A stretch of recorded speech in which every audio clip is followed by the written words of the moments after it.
Hello everybody, welcome back to another Borderlands 2 video. Today we're going to be doing a launcher tier list. So just a little quick update on me and the channel. So the plan is I think after this launcher tier list, I'm going to take a break from tier list. I'll come back to like do shields, grenades, maybe class mods. Class mods are kind of tricky because I'm going to have to do a video for every Vault Hunter. But if that's something that interests people, I'm down. I mean, I'm not like opposed to it, but I'm not going to do it if people aren't going to watch it because that's going to take a lot of time. Like I mean, it's 6 videos for each Vault Hunter and their comms, so we'll just kind of see how people feel about that one. But I think after this one, I'm going to get back to doing gameplay and build videos again because I feel like that's kind of the bread and butter of this channel and like what got me attention in the first place. And it's also what I enjoy doing, testing weird shit and seeing if it works. So yeah, today we're going to be doing the rocket launcher tier list, though. Let me add a row below. We need our F tier, of course. I don't know if we'll have any Fs today. We'll see. But one last thing, I actually just bought a new microphone. It's not the one I'm currently using. It's on the way. Um, but the quality of the audio should be improving within about, it'll probably be 2 or 3 weeks. I'm not sure when it'll get here. Like the one that I ordered is on backstock. Like it's going to take a while to get here. So hopefully by like early April, maybe I'll have it. I am going out of town in April though, so probably mid-April be the time that I have this new microphone. But I know a lot of people have had issues with my audio quality in the past. Don't really blame you guys. I know it's not the best, but it's just been working with what I have. But I've recently got a new job and been working more, so I have a little bit of extra money to spend. So yeah, mic quality should be getting much better in the near future. So that's good news. Anyway, let's go ahead and jump into the list here, starting with the 12 pounder rocket launcher in alphabetical order. So the 12 pounder, honestly didn't really like remember this one very well. I was like looking up all the rocket launchers. I was like, oh, this exists, huh? But after kind of playing around with it and like looking up some videos and kind of seeing what it does, it's not bad. It's not great, but it's not bad. Basically, the description is that it just has increased damage and reload speed, greatly reduced magazine size. It fires arcing cannonballs that explode if they directly hit an enemy, or they bounce with a parabolic trajectory if they hit an inert surface before exploding. So it's kind of a funny weapon if you want to bounce it off some walls or whatever, but generally you're going to be going for direct hits with the cannonballs. Um, so what's also interesting is the initial cannonball can inflict a crit. That might be one of the only rocket launchers that can crit. I thought that was kind of funny and pretty cool.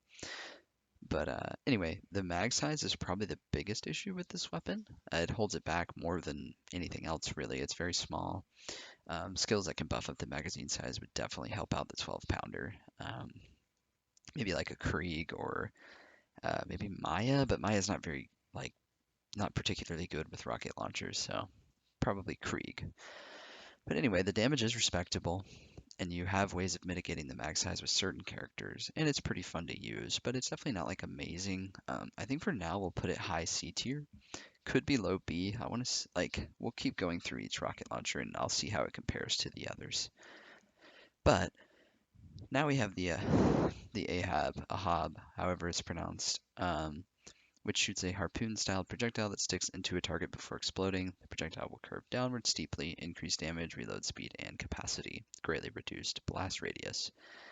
This is one of those weapons, like almost like the Grog and the Rapier and like some of these weird weapons, that it's really difficult to give it a rating because basically the only way that people use the Ahab is by cheesing it. And it has like basically it's like with Salvador in particular, you can cheese the base damage of the weapon, like as a sidearm or whatever, and it buffs the shit out of your other weapons, and you hit like a freight train. But that's really only with Salvador. I think you can maybe do some weapon swap like glitching with the hub as well, if I'm correct. Someone correct me if I'm wrong, but yeah, basically this weapon exists entirely as like a bug abuse weapon, which makes it really difficult to give a rating because it's not very good on its own. It's like okay. Um, yeah, it's all right. I think because it has this like insane potential with bug abuse, we'll put it like bottom B tier. Like obviously this thing is absolutely broken if you're abusing game mechanics, but like I don't want to base my rankings off of that alone. Um, if a weapon is only good by literally breaking the game, then I think we should kind of take that into account. Like it shouldn't get an, S tier rating or whatever just based off of that. So we'll give it a B tier because of what it can do. Okay, the bada boom. This is a pretty easy one for me. So it fires 6 rockets per shot, reduced accuracy and per rocket damage. But the bada boom is extremely versatile, can come in all elements. Great mag size, great damage, great fire rate. It's a bandit launcher, so the mag size is massive. You can also use it for rocket jumping with the correct prefix and correct level, so you don't kill yourself with it while rocket jumping. But yeah, the versatility and the damage of this weapon is exceptional. It's easily an S tier. It's very, very good. Okay, next up, this is actually not even supposed to be on the list. This is like a standard Torgue launcher. I think it's just called like the Boom. Like it's just like a variant of Torgue launchers. This isn't supposed to be here. Just gonna put it in F. It's not actually F, but just kind of ignore it. Maybe we'll come back to it, but I accidentally put this image in the tier list thing now that I realize it, but it's fine. We'll come back to that. Okay, the bunny. This is an interesting one. So when reloaded, it drops out active grenades at random while bouncing like a rabbit leaping. This weapon is extremely easy to kill yourself with. The mechanics suck. It's very annoying to use. The reload damage and normally shooting the weapon are both pretty subpar on top of that. Splash radius is not all that big either. It's probably one of, if not the worst, unique rocket launcher. It's definitely it's bad. It's F tier in my opinion, maybe D tier just because it can have some funny usage with the reload mechanics, but this weapon is really not good. And it most of the time actively works against you because you're going to end up killing yourself. So no thanks. Okay, the creamer. So increased rocket velocity, and the rocket explodes and splits into two after a certain distance while you're shooting it, which, if you can get that distance right, is really nice. The user is also healed 2% of damage dealt while holding this weapon because it is a Moxie rocket launcher. This weapon is actually really, really good, especially if you can master the right distance to get the rocket split consistently and hit both rockets on the enemy. Definitely doesn't hurt that it's a Moxie weapon. It will also fully heal you if you use it and fight for your life. Once you get up, so for instance, if you're using the creamer while you're in fight for your life and you kill something, you'll be full health when you get back up. So it's a versatile weapon, high damage. The healing is excellent. It can be used in different builds. It's really nice with Axton. Just a really, really good rocket launcher.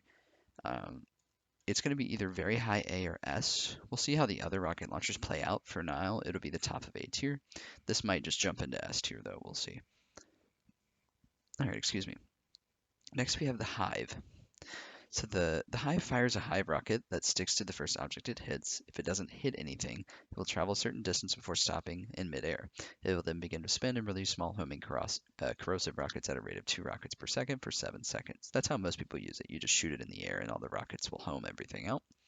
So after this effect ends, the main rocket will explode. Okay, cool. So it consumes 4 ammo per shot with increased magazine size, reduced fire rate, and reduced reload speed. The reload speed and the fire rate are pretty bad. For sure, keep that in mind. But corrosive is also the only option for the weapon, so the versatility is not the best. Slow fire rate, reload speed's meh. Basically, this weapon is kind of like another cheesy rocket launcher. It's really good on gauge with super high anarchy. It just does a ton of damage because it homes out enemies for you. Not to mention, you can abuse the Grog Nozzle drunk effect with the Hive, and you'll just literally lag out the game with the amount of missiles you'll have. It's absolutely broken. But if you're using it without game abuse, it's actually still good on Gauge. It's also good on Krieg.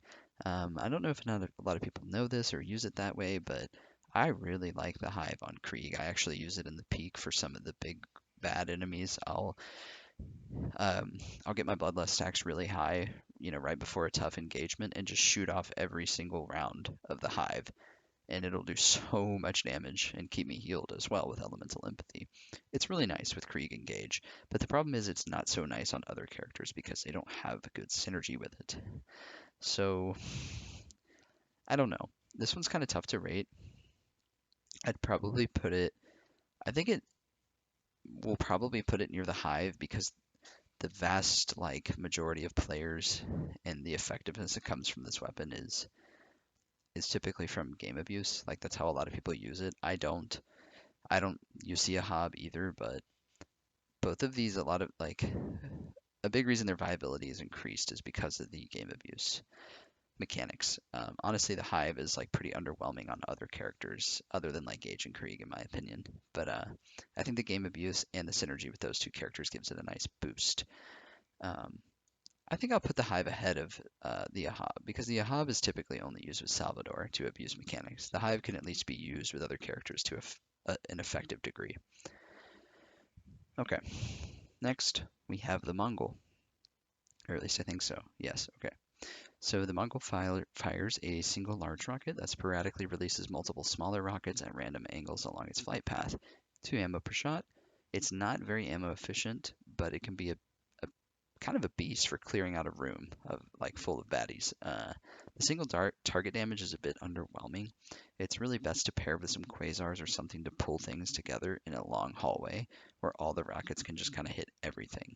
Like this weapon's going to do better in a narrow room than it is a wide room. So just because in a narrow room, you're basically guaranteeing that all the little child rockets are going to hit everything.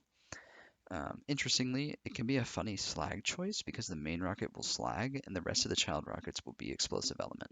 So that's kind of a cool little niche for it. But basically, this is a good little like room clearer, but it's not a whole lot more than that. Um, I'd say it's pretty good. I'd take it over the 12 pounder. I think it's either going to be top of C, low B. We'll put it top of C for now and kind of see where it ends up. But it's a solid weapon. It's just kind of a niche weapon. It's not like insane. You have to create a situation for it to succeed. Sorry. Okay, Norfleet. This is probably the best rocket launcher in the game. I don't think we need to get too much into this. Um, like this rocket launcher is so powerful that I actually go out of my way to avoid using it because it literally trivializes the game. Like it's that good. So yes, I think it's a pretty obvious S tier. This thing is stupid broken. Okay, next we have the Nukem. Nukem's not bad. So the rockets fly in an arc and explode in a mushroom cloud. Increased damage with severely reduced reload speed. Not kidding about that. 2 ammo per shot. And yeah, the reload speed is terrible, but it can be mitigated with certain skills. Still really bad, but the damage is very solid. Only 2 shots per mag size is a kind of a big bummer. Um, yeah, it's not the most versatile or powerful rocket launcher, but it can certainly make do. Um, I think it's like not similar to the Mongol, but it's in the same level. Like it's kind of niche. You don't have to like make a situation for it to be useful, but the fact that it's like so ammo inefficient and its reload speed is so bad makes it hard to put out good DPS with this weapon. Honestly, I think I'd prefer the Mongol over it, but I'd take it over the 12 pounder. Yeah, I think that's what we'll do. Next, we have the PBFG, which is just a Malawan E-Tech launcher, and it's basically a little baby Norfleet is how I like to think of it. So upon impact, the PBFG's projectiles encapsulates enemies in energy spheres and deals maximum damage in a huge radius. Very nice. Any enemy strong enough to survive will suffer continuous normal damage, interestingly, over time, in addition to the PBFG's elemental status effect. Excuse me. So this makes it most effective against big groups of enemies and can be especially useful to get a second wind in tight situations. Um, it's Also, due to its unique normal damage over time, it is also useful for harming enemies that have a resistance to the gun's element. Yeah, it's kind of weird, but interesting. 2 ammo per shot. So the PVFG is pretty nice. I actually really like it on Melee Zero with Velocity for dealing with Surveyors. It's one of my go-to weapons in the Peak for dealing with Surveyors because the projectile speed is so much faster than the Norfleet's, and you can actually kind of control where you're aiming this thing and get pretty accurate with it, so it's pretty good for that. Um, it's a pretty versatile weapon, though, even outside of that. It does good enough damage to be quite respectable. I think this is going to go in the A tier, right below the creamer. Okay, Pyrophobia. Always incendiary. Projectiles explode multiple times mid-flight at set time intervals before impact. I think this weapon would be S tier at giving you a seizure. Like this thing really hurts my eyes. It's it's really annoying to use in that regard. But on a serious note, avoid Malawan parts because it will speed up too fast and you'll actually get less explosions mid-flight, especially if you have a Malawan exhaust. It'll speed up the rocket too fast and you'll get less explosions mid-flight. But it kind of reminds me of the Mongol. So like long hallways with a big crowd is where this weapon is going to shine. Also, like the Mongol, single target DPS is not the most impressive. It's more of a mobbing weapon. And also, like the Mongol, you need to set this weapon up. You need to put it in the right situation to succeed, and where the secondary explosions can really like dish out some damage. It's a niche weapon, but that doesn't mean it's not a good weapon. So, I don't know if it's better than the Mongol necessarily. It might be, I think, purely because like on like a fire build, Hellborn build, Krieg, maybe even on like a Maya, it could really put out some nice damage. But I think they're almost interchangeable. Pyrophobia might be a little bit more consistent on the DPS department though. So I think I might buff both of these up. Low B tier for both. I think I'd rather have them over the Nukem and the 12 pounder.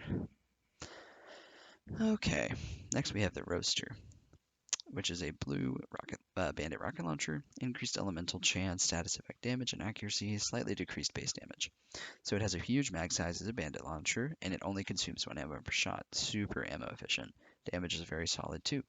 It's pretty much like a poor man's Bada Boom, which is not a bad thing at all, considering that it's much easier to acquire. The DPS is obviously not as high, but this is far from a bad weapon. Like, this is actually very, very solid. I think put it right above the Pyrophobia because it's a really solid rocket launcher and it doesn't require a niche situation to really excel. You can always use this thing to a high level of effectiveness, which is kind of why I will give it the edge here. So yeah, it's a good weapon. All right, next we have the TLDR E-Tech launchers. So the launcher is thrown to deal explosive damage.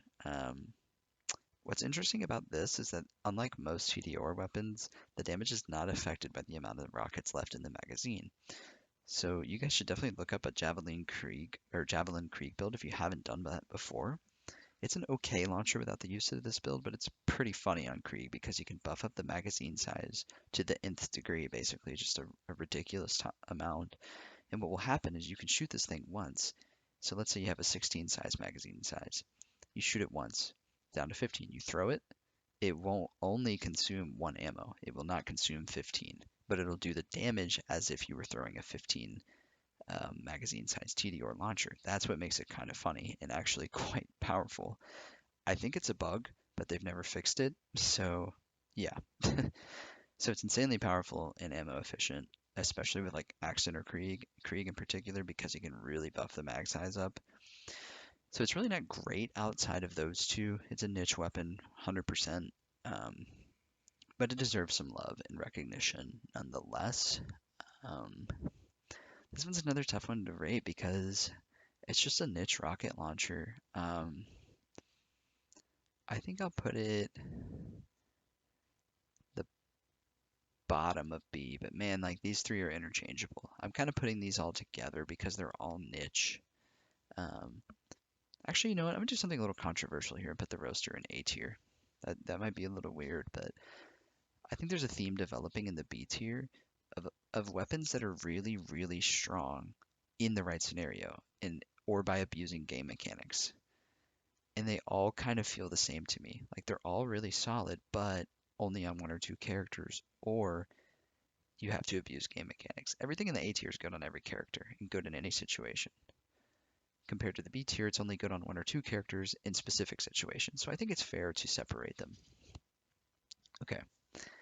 Next we have the Topnia. So this is the Vladov E-Tech launcher. It consumes reduced ammo per shot, and the ability means that Topnia only uses 2/3 of a rocket per shot. So yeah, weapon fires a single slow-moving rocket, which deals massive splash damage on impact. Projectiles also cause a strange additional effect, creating damaging energy spears, kind of like the PBFG in Norfleet. It's basically the same thing, but essentially, this is just an extremely good ammo efficiency and damage. Like this, the topping is really hard to find, but it is really, really good. Um, this is honestly, I think it's S tier. The ammo efficiency and the damage you can get from this thing is just insane. Really, the Bada Boom and the Norfleet are the only two launchers I would take over this. Like, it is actually that good. So, yeah, I think maybe this one's a bit underrated, but definitely give it a shot, guys. It's good. Okay, next we have the Tunguska. Extremely high damage, increased blast radius with a very slow reload. It fires in a parabolic arc similar to a mortar. On impact, rocket deals minor damage, rises a few feet into the air and explodes. Consumes 2 ammo per shot. Really bad reload speed. Basically, the weapon's gimmick is just supposed to be massive damage at the potential cost of your own life. So it'll shoot, and then this like little rocket will rise into the air and explode, and the blast radius is absolutely huge, and it can do friendly fire. And it's honestly the blast radius is way too big, where you'll almost always be hurting yourself. But the funny thing is, it won't even do that much damage to the enemy. It's pretty underwhelming. I think D tier. I'd take, yeah, I would easily take everything on this list above it because of how inconvenient this weapon is to use. More often than not, you're going to end up killing yourself. And like working around this weapon isn't worth it either because it's just not that good. The damage is not that good, and you run the risk of killing yourself almost all the time. All right, lastly we have the World Burn, always incendiary. Rockets fly in an arc and explode in a mushroom cloud, increased damage and magazine size, reduced reload speed. So the World Burn is adapted from the Nukem, sharing the same material and special effect. However, the World Burn is incendiary, where the Nukem is explosive. It uses 1 ammo per shot as opposed to 2, and has a larger magazine size and a higher base damage than the Nukem. So the Nukem isn't even that bad to begin with, and this is literally just a better version. It's less versatile because it's only fire, but it's better in every other way. So this thing's actually really good. Um, the fact that it uses less ammo is really nice. Um, the reload speed is still not great, but more ammo efficiency, higher damage, and a larger magazine size means you don't have to reload as often, which is kind of a big deal. Um, it's obviously above the Nukem, and I think I'll put it right above the Roaster. It's a very solid rocket launcher. It's just a buffed version of the Nukem. It compensates for a lot of the Nukem's downfalls, really, which is quite nice. It's a good addition and a very strong weapon. But all right, a little out of breath. But anyway, I think that's pretty much it for this one, guys. The launchers aren't as there aren't there aren't as many, sorry, as the other weapon types, so it wasn't as long of a video. Um, I guess we can come back to the boom. I mean, I didn't really mean to include this, but screw it, we'll just include it. We'll put it at the top of D tier. I would actually rather use that than the Tunguska. It's just a standard Torg launcher that does pretty good damage, nothing special. But yeah, that's pretty much it, guys. Hope you enjoyed, and I will see you next